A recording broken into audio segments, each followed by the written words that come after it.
If we're saying that citizenship in this country has value, and if we're saying part of the value that it has is because there were people in this country that fought. See, what you're saying is that nobody can get ahead of me, or nobody should be able to get ahead of me. If I had to fight for citizenship for a very long time, this should be one of the most difficult countries in the world to obtain citizenship, because this country is still trying to make up for what it did to the descendants of slaves in this country, of chattel slavery in this country. When the country is still trying to make up for that, what you're basically saying is, no.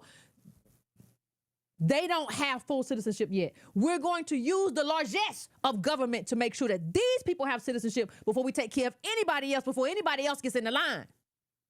We're going to make sure they have enough wealth.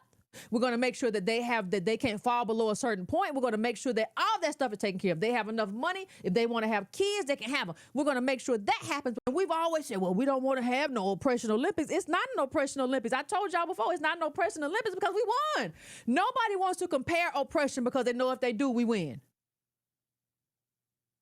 That's like somebody telling you, remember when you were young, somebody used to, let's race. Somebody, I don't want to race. Yeah, because you know you lose.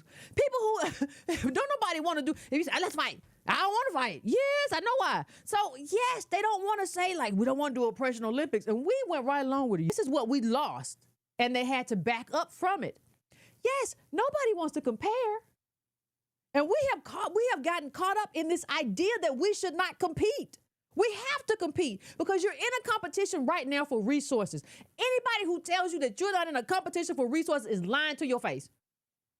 And you can tell them that Yvette D. Carnell said you are a liar and we are competing for resources. And you cannot compete for anything if you don't compare. You ever competed with somebody in any kind of thing and you don't compare and see how fast you are against them and you want to race? Well, they ran this and I got to get fast. You don't.